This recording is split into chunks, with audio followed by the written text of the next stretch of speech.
Health Professions Subcommittee of the Senate Education and Health Committee will come to order now. Can you call the roll? Senator Saslaw, Senator Newman, Senator Edwards, Here. Senator Lewis, Here. Senator Dunavant, Senator Suderline, Yes. Senator Barker, or Senator Pillion, Here. Senator Barker. Here. Mr. Chair, we have a quorum. All right, thank you. We have 5 bills listed on the document. There are 2 that we are anticipating to make, as long as we get a motion to pass them by for the day, they've been asked to do that. So moved. One is Senate Bill 160. Wait a second, let me tell you which ones they are. Don't get ahead of me. So, Good. I mean, just because I didn't run as fast as I, but anyway, Senate Bill 169 from Senator Peake and Senate Bill 375 from Senator Peterson are the ones that we would like to have a motion to pass by for the day, and we'll probably take them up next week then. So moved. Second. All right, there's a motion and a second. Any discussion? All in favor say aye. Aye. All opposed, no. All right, those 2 are deferred until for the day anyway. All right, the first one we have on the sign-up list, and the only one on the sign-up list I think so far, is Senator Stewart. So. I hope that's a good sign. Good morning, Mr. Chairman. Certainly, good morning. How are you all? Senate Bill 369. So what this would actually do is a continuation of Governor Northam's executive order. And let me explain the situation. So I have a constituent in King George who went to Johns Hopkins to have a procedure.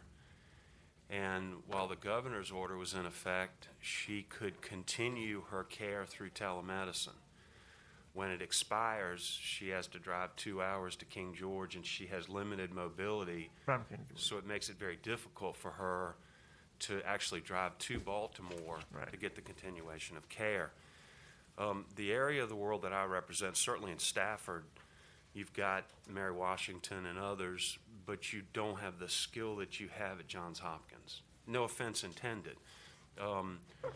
And so we have a lot of people in my part of the world who really fight to get into Hopkins. Yeah. And I've spoken with Scott Johnson. They're going to oppose the bill. I have no idea why.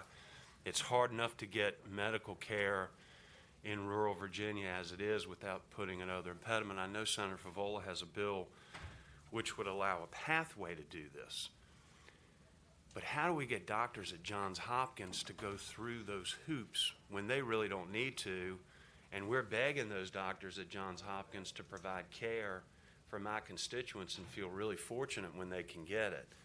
And so all we're asking is the ability to continue to see that doctor through telemedicine if you have an already established relationship.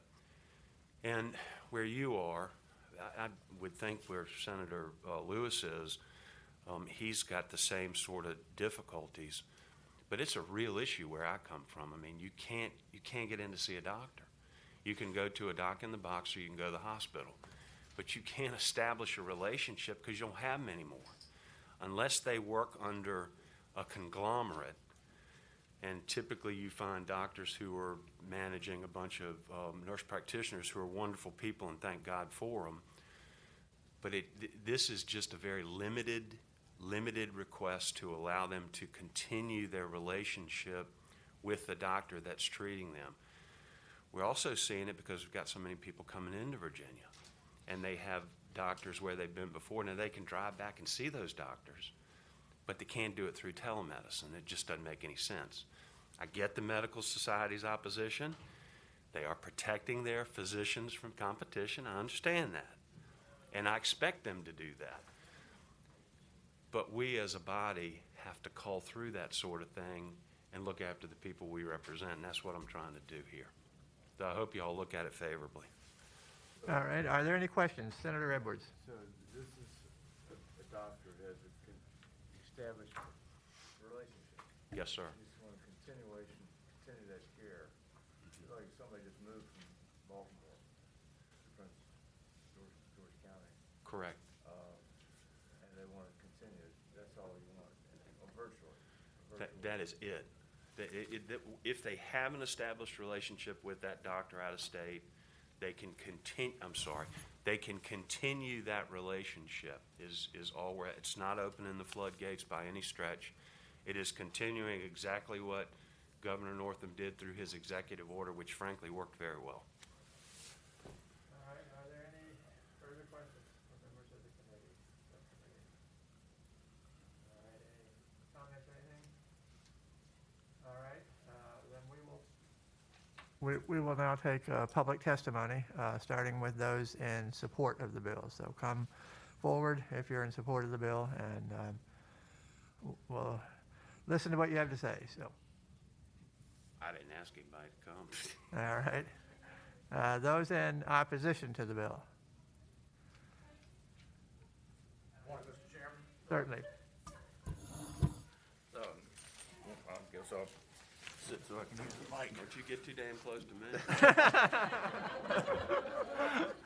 Mr. Chairman, I'm Scott Johnson. I'm Senator Stewart's good friend and general counsel to the Medical Society. And I thought you were my good friend. I am everybody's good friend.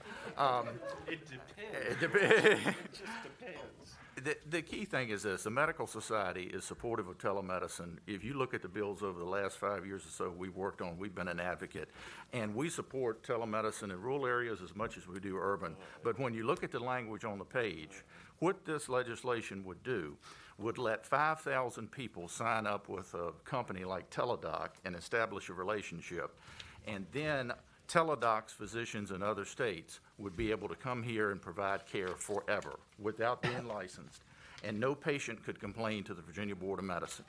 And so I know I'm not supposed to talk about another bill, but because the patron brought it up, Senator Favola's legislation directs our Board of Medicine to establish reciprocity agreements with our sister jurisdictions. So if that great doctor at Johns Hopkins has a license there, they will be able, under that agreement, to provide care here, because we do want continuity of care, and that would be a pathway that we can support.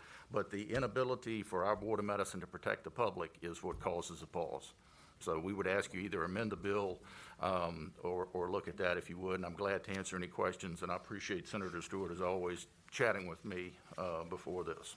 Right. I have a question.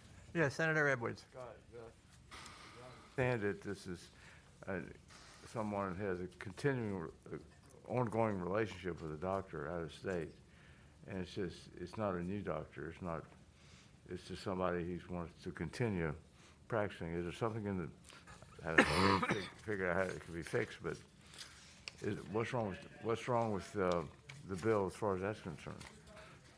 Mr. Chairman, Senator Edwards, the concern is when I sign up and I'll use my insurance coverage with my business, one of the benefits that's provided is through Teladoc. So I complete an application, I establish a relationship through Teladoc and their physician. So if I get a head cold at work and I avail myself to them, that Teladoc physician is able to care for me. The example Senator Stewart gave is a good example, but it is an example. We need to look at the language and realize that it's written broader, that it would apply to anybody, whether you establish a relationship initially through telemedicine, through an electronic platform like Teladoc, or whether you physically go somewhere. And that's the concern about the broadness, and also the concern about the length of care. You know, Senator Stewart's patient or client or constituent is going up there for surgery and has surgical follow-up care, so we're thinking about, okay, short term, maybe 3 months, something like that. The way this is written, that out-of-state doctor could provide care to that patient in Virginia in perpetuity. There's no limitation. Well, Mr. Chairman, Yes, Senator Edwards. the way I read lines 145 or so, it's got to have such practice is for the purpose of providing continuity of care through the use of telemedicine services, and two, the patient is a current patient of the practitioner with whom the practice has previously established a patient-doctor, practitioner-doctor relationship. Isn't that narrow enough to cover situations like that? Chairman, I would say to Senator Edwards, I think that is gray enough that people are going to argue over that. Is me establishing a relationship with an electronic platform sufficient enough to be continuity of care? Suppose it's a wellness question that I've got, or an online physical that they're trying to provide. It's not just limited to surgery or surgical follow-up. Mr. Chairman, if I Yes. can help, it's sounds like Scott actually supports the bill, but he's concerned about the broadness. So if the committee would consider moving this along, I'm happy to work with him. I don't know who Teladoc is, and that's not who I want. I want the Right. doctor at Johns Hopkins to be able to finish the care of my constituent, because it's hard for her to drive all the way to Baltimore, and I don't Right. want to put obstacles in the way of my constituents from getting the good care they need Right. at Johns Hopkins. It's Right. just, it's where I live in the world, and we use that hospital. Right. So I'm happy to work with Scott to try to fix that broadness. I'm All right. after a really limited thing here.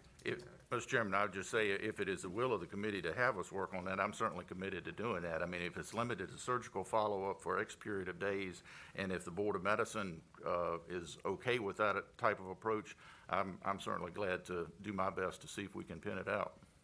All right. Does anyone want to make a motion to pass this by for the day and let them see what they can work out? And Moving on through the process, George. We don't want to have to come back again on this. we should be able to get it resolved, but I want to make sure, and part of what we're dealing with here is that Senator Lucas has made it clear that there's not going to be any testimony at full committee. So we need to, in the subcommittee, be able to deal with whatever issues and make sure that we understand things when presenting it. So, Mr. I would rather you all vote it up or down than pass it by, yeah. because it's going to be difficult to work with the medical society. I want to do that. But unless this is moving forward, I don't see that they have any incentive to work on this. yes. Mr. Chairman, I was just going to ask if Senator Stewart and the Medical Society could just go have a conversation now while we take up the other bills, and then we make a decision on what we're going to do today and see if what progress they're able to make on the side while we deal with these other pieces of legislation. Do you have any authority on this? Sure. I'm happy to do that. Is there a motion to pass it by temporarily? Then we'll go back to it. All right. Is there a second? Second. All in favor of the motion to pass by temporarily, say aye. Aye. All opposed, no. All right.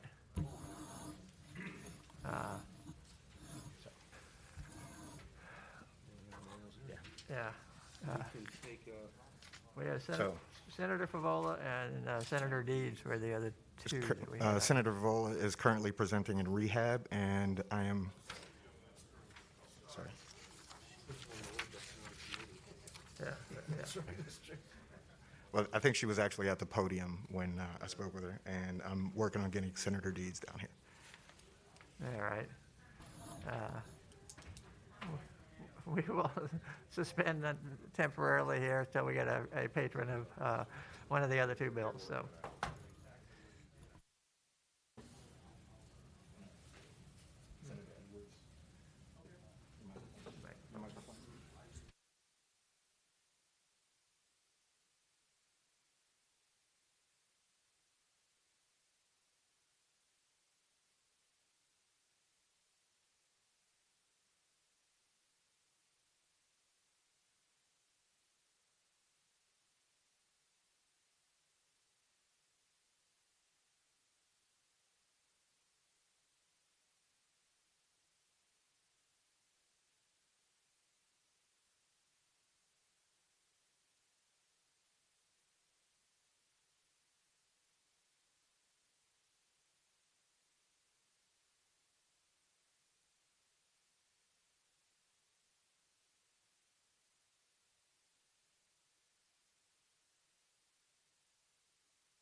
we will reconvene because we have a patron here now, so.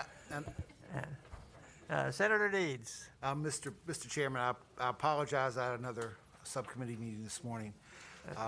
I've got Senate Bill 300.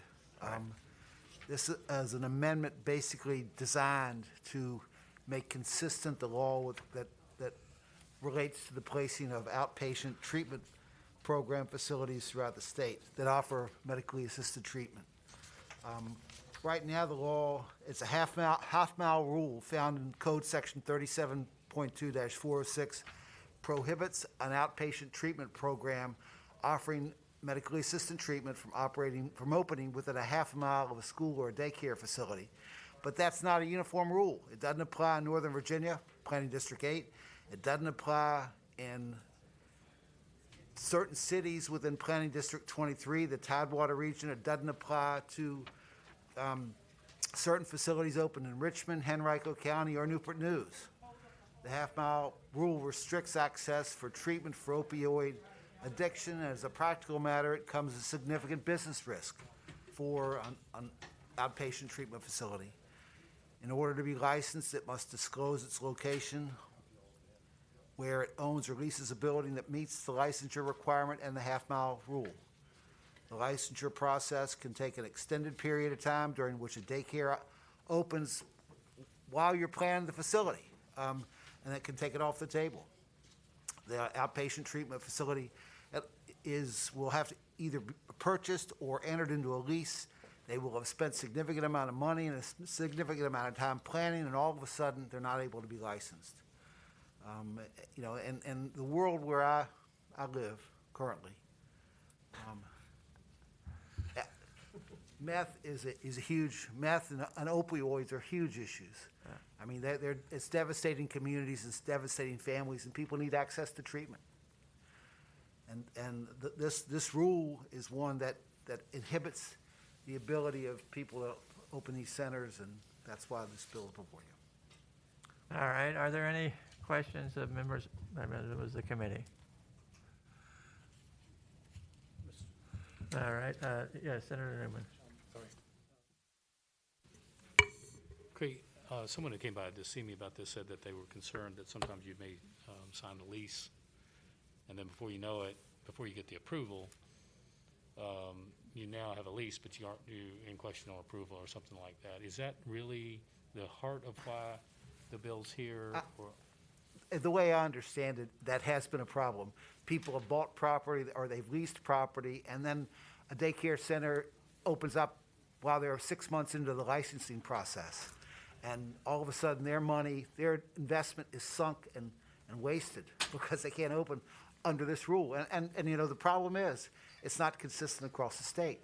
We have one set of rules that applies in Richmond, another set of rules that applies in Roanoke, and another set of rules altogether that provide in Newport News, Northern Virginia. It just doesn't make sense. Mr. Chairman, just George. Just one Yes, more. yes, Senator Newman. Why is that? I mean, I thought that maybe we could come in here and make sure that once you start the process, if a daycare moves in on you or something, you'd be okay, and maybe that'd be a compromise. But I was unaware that there's bifurcation. How did the bifurcation throughout the state? I'm not aware of that. I know that probably different people have come in and carved out things in the statute. You know how the way that process works.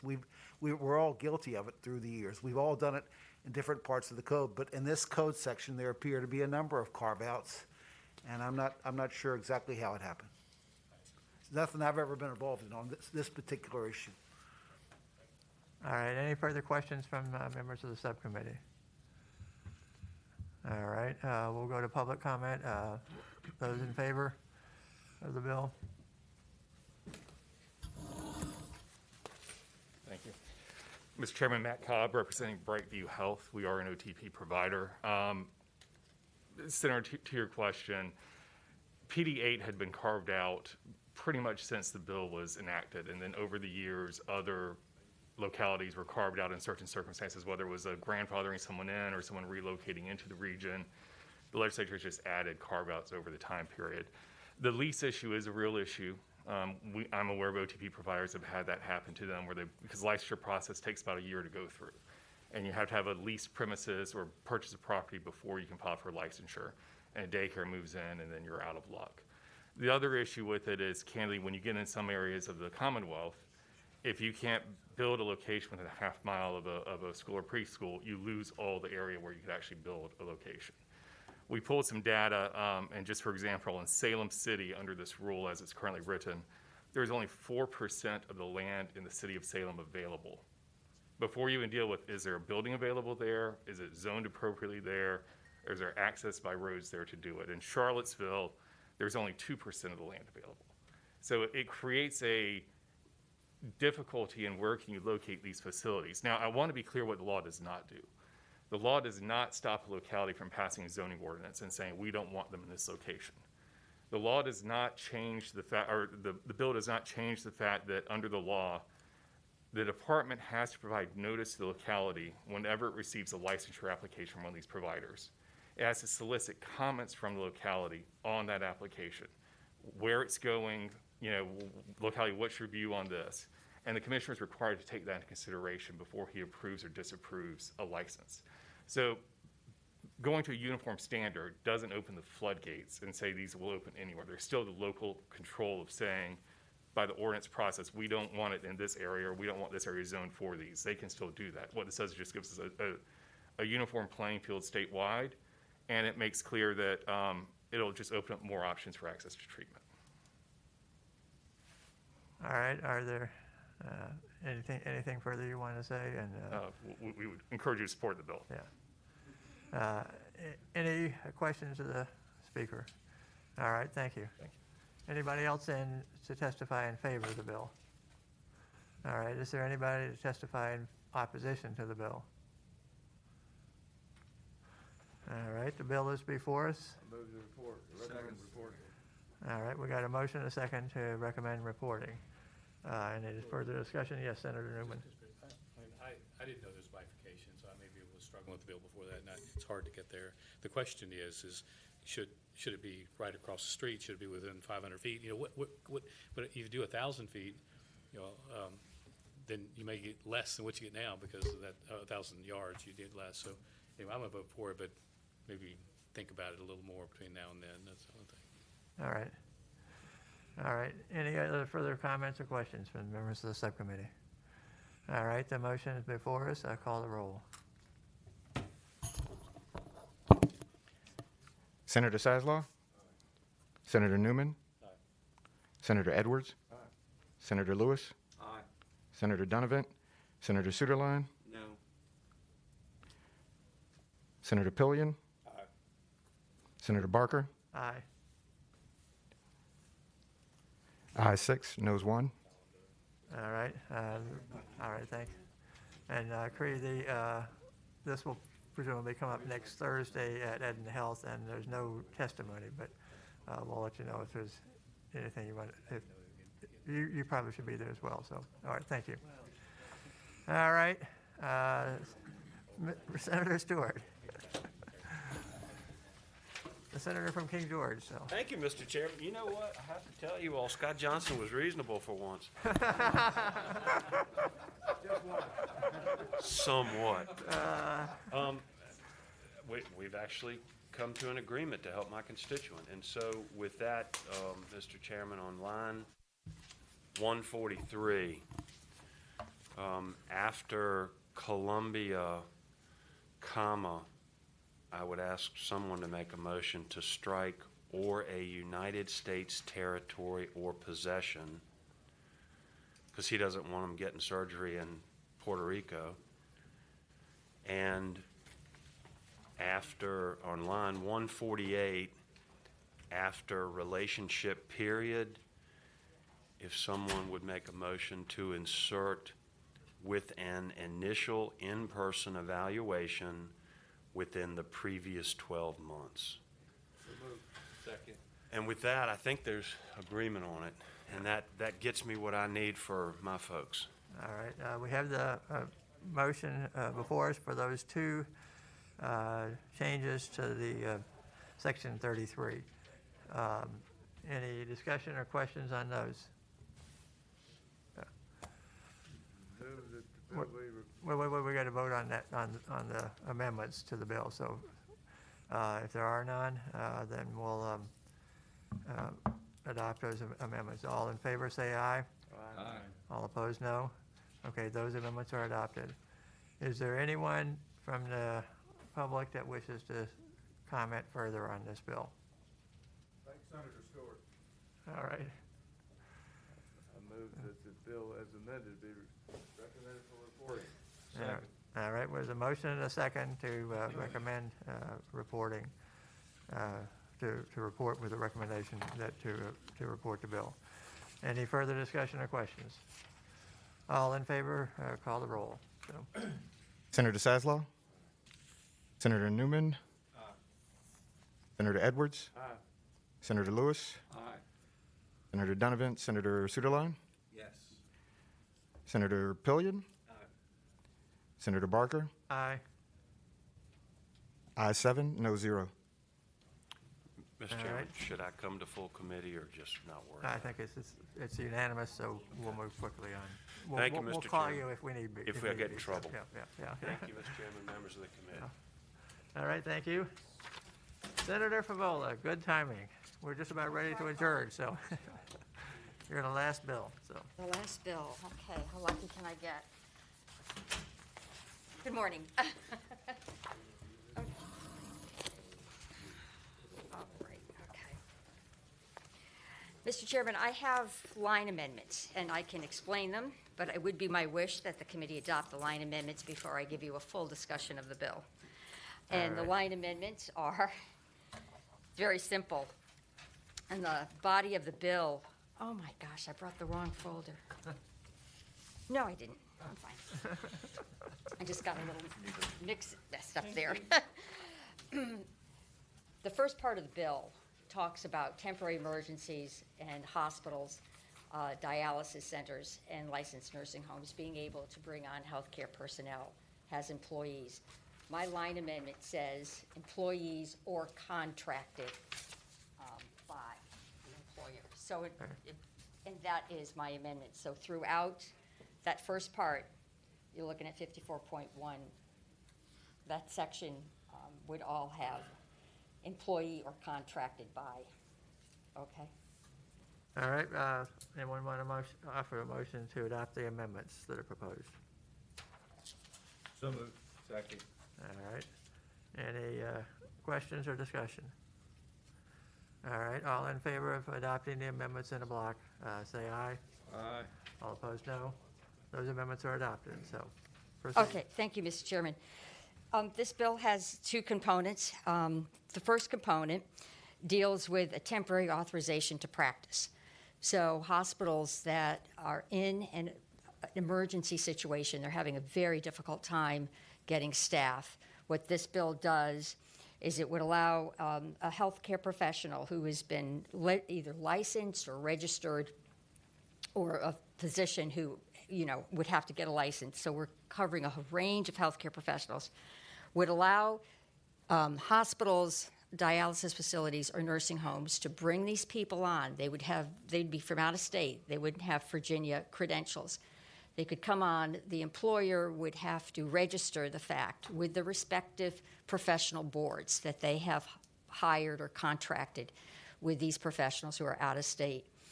And then the professionals would apply for a license. Within 90 days, the Bureau of Health Professions would issue a Virginia license, as long as the professionals were in good standing. We can check the national database to confirm that. And then if the license is not issued within 90 days, there can be an extension of 60 days. This is absolutely critical. Our facilities right now are having a very hard time staffing up. It is a quality of care issue. When you don't have enough nurses on your floor, our patients are not getting the attention they need. We did this when Governor Northam issued the executive order under the pandemic. This expands it beyond what the governor had, because I'm bringing in people who are registered or not just doctors. I don't mean to get too technical. But anyways, and this you don't need a gubernatorial executive order to implement this part. Any questions? and I'll move on to the second part. Okay? Second part is Keep going, so. simpler.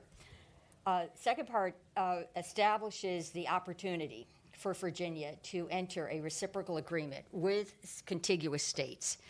And this reciprocal agreement would be governing the licensure of physicians. Under the reciprocal agreement, an out-of-state physician could apply as long as they're in good standing. Again, we have ways of checking that. Out-of-state physician applies for a Virginia license. This bill would require that the license be granted within 20 days. That's calendar days, not work days. So it takes great leaps forward. This would only take place within a reciprocal framework. Now, the last and very important part of this bill is it's an emergency enactment clause. We would like this to go into effect upon passage. All right. Please. Are there questions or comments from members of the subcommittee? I have a list of people who have endorsed this. Dr. Rubin from the Telehealth Network, the Virginia Health and Hospital Association, Bureau of Health Professions, the Board of Medicine. If there's no one that wants to come speak against it, I'd like to make a motion. Well, let me ask you a question first. The 20 days on line 47 deals with the reciprocal license there within 20 days from receipt of an application. For what period of time would that reciprocal license be in effect? I mean, what's the maximum amount of time? We did not state that in the, Okay. that's not stated in this. It would depend on the reciprocal agreement. But it's not stated in statute, so I can't answer. We're not dictating that the license be in effect for a certain period of time. Thank you. We're not. In essence, then, this reciprocal license is treated the same as a Regular regular license. license. That's that would right. be there. Yeah. Okay. All right. If there is anyone want to speak to this bill? Morning, Mr. Chairman, members of Thank the you. committee. I'm Brent Rawlings with the Virginia Hospital and Healthcare Association. We strongly support the bill. Senator Favola did an excellent job explaining the rationale and the need for it. As you know, our hospitals are overwhelmed, our healthcare workers are stressed. We need more bodies quickly. We're in a staffing crisis at this situation at this time, and we don't see that going away anytime quick. We've had people leave the workforce, and we need to have every tool in our toolbox to try to get folks at the bedside as quickly as possible, and this would allow that to happen. The language that you have before you reflects exactly what was in place during this, throughout this emergency, when the emergency orders were in place. When that expired in July, it went away, and we didn't have this at our disposal. And so we've been working to try to get this back in place. We see no reason why it shouldn't continue indefinitely. We'd urge you to support this measure for that reason. Thank you. All right. Thank you. Anybody have any questions of the speaker? All right. Anyone else wish to address this? Yes, sir, Mr. Chairman, Scott Johnson for the Medical Society and the Virginia Healthcare Association, and I would just ditto what Mr. Rawlins said, and we support the bill. All right. Thank you. Anybody else to comment on the bill? All right. Senator Suderline, you're going to make a motion? Yes, I moved that the subcommittee recommend report. All right. Is there a second? All right. We got a motion and a second to recommend reporting to the full committee. Any further discussion? All right. Call the roll. Senator Sasla? Aye. Senator Newman? Yes, aye. Senator Edwards? Aye. Senator Lewis? Aye. Senator Donovan, Senator Suderline? Yes. Senator Pillion? Aye. Senator Barker? Aye. Ayes 8, no 0. All right. Thank you. That's a great morning. And we don't take testimony at the full committee, so. So I should be You fine. should be fine. so. Okay, great. Well, thank you very much. You can all sign on. I would love to. All right. And with that, is a motion to adjourn? Thank you. So moved. All right. Is there a second? Second. All right. All in favor to adjourn? Aye. Thank you. All right. Opposed? No. We are adjourned.